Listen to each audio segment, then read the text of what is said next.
a depth chart? I don't make the depth chart. It's my job is to go out there and work every day. Try to do the best I can.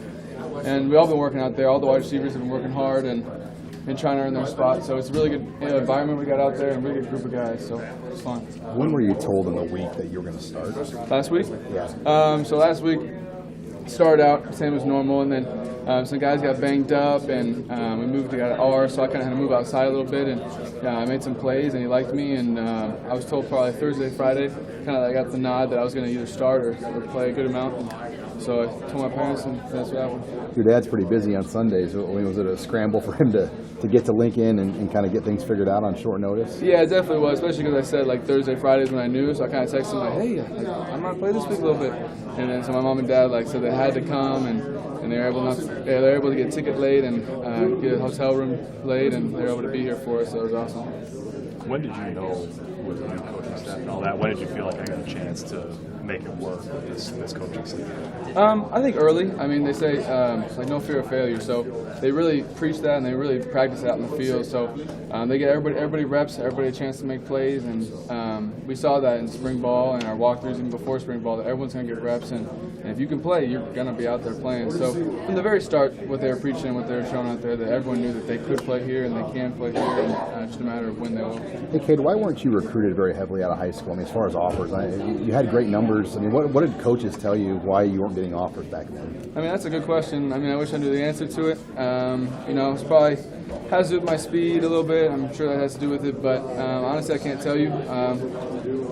But it wasn't my job to bring recruiting into my team in high school. It was all about the team still, so we still had to go out there and win or lose or whatever without me getting offers. So I don't know why I didn't get offers, but I'm here now and I love it here. So did you have a chip on your shoulder then right away coming here, knowing that everyone said, "Oh, this guy's too slow, he can't play at this level"? Yeah, I think all walk-ons have a chip on their shoulder. I mean, a lot of the walk-ons are ballers in high school, and they just had to get their chance to show it, and being under-recruited and in high school when you're a walk-on and you're under-recruited, you kind of feel like you can play the next level, and it's just kind of hard, because you don't feel like anybody else thinks you can.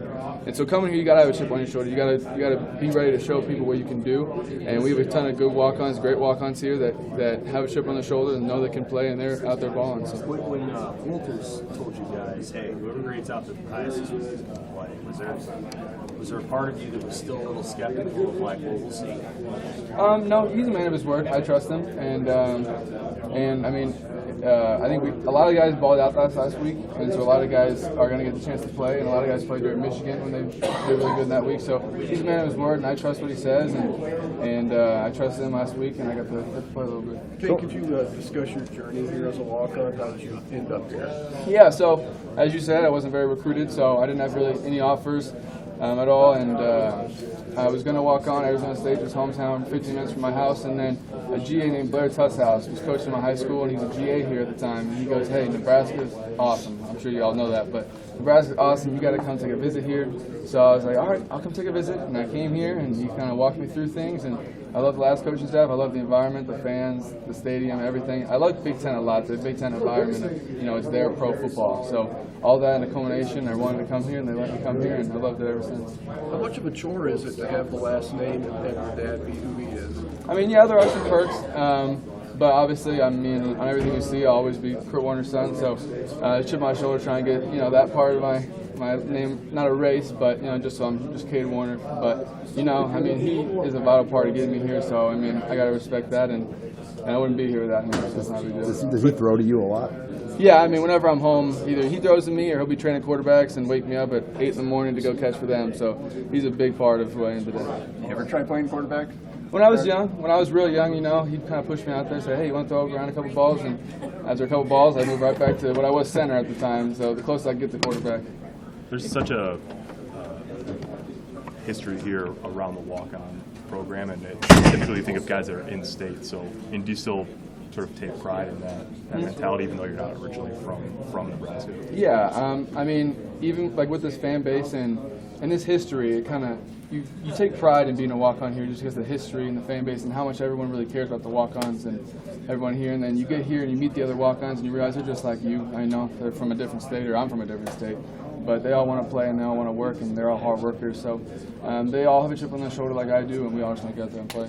Growing up, how much football were you around with your dad's background?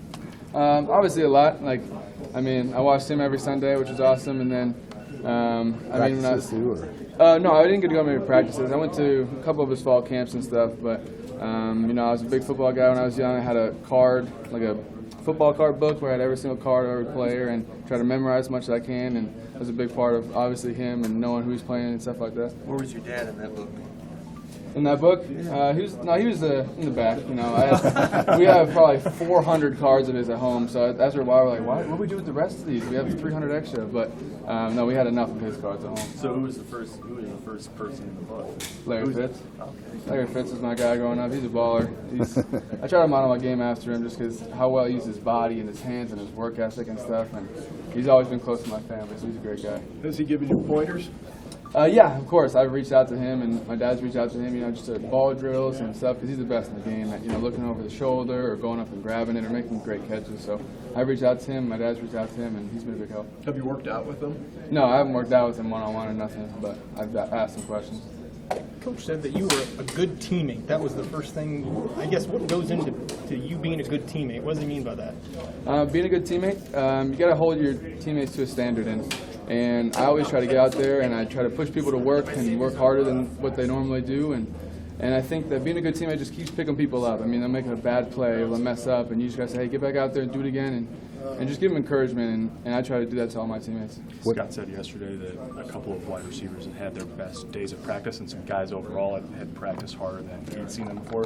Did you see the similar thing yesterday? Yeah, of course. I mean, with the record we have now, we realize we got to keep stepping it up. We got to keep working harder and harder to show the fans what we're capable of. And I think that not only the wideouts, but a lot of the team did that yesterday, and we're going to continue to do it today and the next day, and we're going to pull a win out. Do you enjoy blocking on the edge, and how important is that, and how much of that maybe play a factor getting you on the field early? No, blocking is a big part of it. Coach Frost says that how good a team is based on special teams and perimeter blocking. So we know that. We know that we have to have the identity of the wide receiver is going to block, and we take a lot of pride in that. Every day we work it out there, and it's fun to a degree when you hit somebody and you drive them back. You know, obviously we like to catch the ball more, but blocking's fun.